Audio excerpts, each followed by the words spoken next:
আসসালামু আলাইকুম। আজকে কথা বলবো হচ্ছে অ্যাপয়েন্টমেন্ট নিয়ে। সো অ্যাপয়েন্টমেন্ট নিয়ে কিন্তু অনেক মানে দিন হয়ে গেল।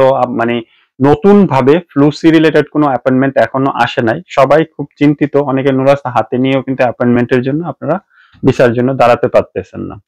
তো এটা নিয়ে কথা বলবো। তবে অ্যাপয়েন্টমেন্টটা আশা করা যায় আপনার নতুন বছর শুরু হচ্ছে। ইনশাআল্লাহ খুব তাড়াতাড়ি দিবে। কেন বলতেছি? সেটা হচ্ছে 23শে ডিসেম্বর আমি একটা ভিডিও দিয়েছিলাম, বিএফএস গ্লোবালের একটা ছোট্ট আপডেট ছিল। সেই আপডেটে তারা একটা রুলস দিছিল, যে রুলসটা হচ্ছে ল ডিক্রি 145 ডিভাইডেড বাই হচ্ছে 2024। The Italian government has suspended validity of nulla osta work authorization release for citizen certain countries including Bangladesh until due verification is made by provincial immigration office Italy. আচ্ছা, এটা হচ্ছে তারা একটা ল শো করতেছে এবং ল দিয়ে বলতেছিল বাংলাদেশের মধ্যে ইনক্লুড আছে যে এই নুলস্তাগুলো বাতিল করা হয়েছিল। তো এই জন্য তারা যেহেতু বাতিল হয়েছে এবং পাসপোর্ট ফেরত দেওয়ার প্রসেস চলতেছে অক্টোবর থেকে, তো তারা এখন হচ্ছে দেখতেছে যে নতুন নুলস্তা অনেকে নিয়ে বসে আছে, তাদের কাছে একটা খবর থাকে কিন্তু তারা অ্যাপয়েন্টমেন্ট দিতে পারতেছে না। তো এই জন্য হচ্ছে এম্বাসি দুইটা ডিরেকশনে মানে দুই ধরনের কাজ করতেছে।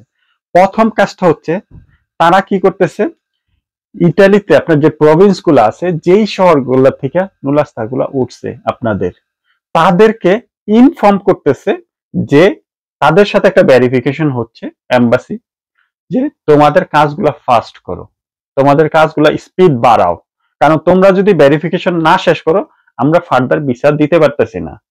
ভিসা না দিতে পারলে অথবা কোনো ডিসিশন দিতে পারতেছি না, তো ডিসিশন না দিলে আমার এই কাজটা শেষ হচ্ছে না, সো আমি ফার্দার ফ্লু সি রিলেটেড কোনো অ্যাপয়েন্টমেন্ট দিতে পারতেছি না। এটা একটা তারা প্রসেস, তারা এখানে স্পষ্ট বলছে। সেকেন্ড যেটা বলতেছে, তারা কন্ট্রাক্ট করতেছে অ্যাপ্লিকেশন হচ্ছে আপনার যাদের নুলাস্তা কনফার্ম হয়েছে এবং পাসপোর্ট দেওয়া নেওয়া এই ধরনের কাজগুলো আপনাদের সাথে এবং মালিকের সাথে একটা যোগাযোগ তারা মানে যোগাযোগ করার চেষ্টা করতেছে, সেটা ইমেল এবং হচ্ছে SMS ফোন যেভাবে হোক সেভাবে আপনার সাথে যোগাযোগ করার জন্য তারা করতেছে। এই জিনিসটা হচ্ছে তারা কিন্তু 23 তারিখে বিএফএস গ্লোবালের যেটা আপডেট ছিল, এটা নিয়ে আমি আপনাদের সাথে একটা ভিডিও করছিলাম। তো অনেকে অ্যাপয়েন্টমেন্ট নিয়ে যেটা হচ্ছে যে আপনাদের এখনো মানে কবে দিবে, কবে অ্যাপয়েন্টমেন্ট হতে পারে, অন্যান্য ট্যুরিস্ট এবং ফ্যামিলি অন্যান্য গুলা কিন্তু অ্যাপয়েন্টমেন্ট চলতেছে, লাস্ট ডিসেম্বরও ছিল, আবার জানুয়ারিতে থাকবে। শুধু হচ্ছে ফ্লু সি রিলেটেড যে অ্যাপয়েন্টমেন্ট গুলো ছিল সেটা বাতিল করছে।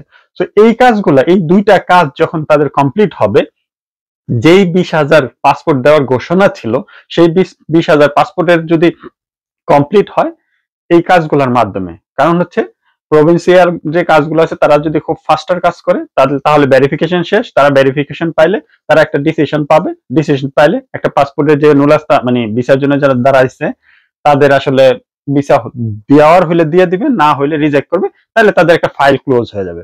যখন কমপ্লিট ফাইল ক্লোজ হয়ে যাবে তাদের এই কাজ আর নাই, তখন তারা হচ্ছে নতুন ভাবে যারা ফ্লুসিতে আসতেছেন বা আসার জন্য চিন্তা করতেছেন নুলাস্তা আসছে, তারা জানুয়ারি ফেব্রুয়ারির মধ্যে নতুন অ্যাপয়েন্টমেন্টের জন্য সময় দিয়ে দেবে ইনশাল্লাহ। আর একটা ব্যাপার হচ্ছে কেন তারা এই কাজগুলো ফাস্ট করতেছে, তার কারণ হচ্ছে ভাই ফেব্রুয়ারিতে ক্লিক ডে আছে। সো 25-এর একটা বড় ক্লিক ডে আছে, 5, 7, 12। তো এই ক্লিক ডেতে কিন্তু আপনার দেখা যাবে যে 1 মাস পর থেকেই আপনার নতুন ভাবে নুলাস্তা উঠা শুরু হবে। এই যে নতুন ভাবে নুলাস্তা উঠা শুরু হবে, নুলাস্তারও কিন্তু একটা ভ্যালিডিটি থাকে, দেখা যায় 6 মান্থ ভ্যালিডিটি থাকে।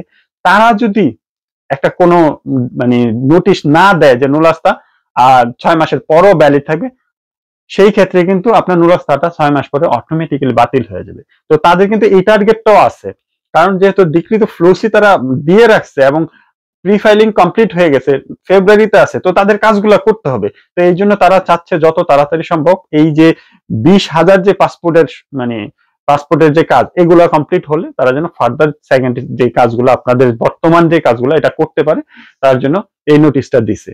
তো আশা করি অ্যাপয়েন্টমেন্ট খুব তাড়াতাড়ি হবে, আপনারা টেনশন নিয়েন না। তো সবাই অনেক অনেক ভালো থাকবেন, সুস্থ থাকবেন, দেখা হবে খুব তাড়াতাড়ি নতুন আরেকটি ব্লগ। আল্লাহ হাফেজ।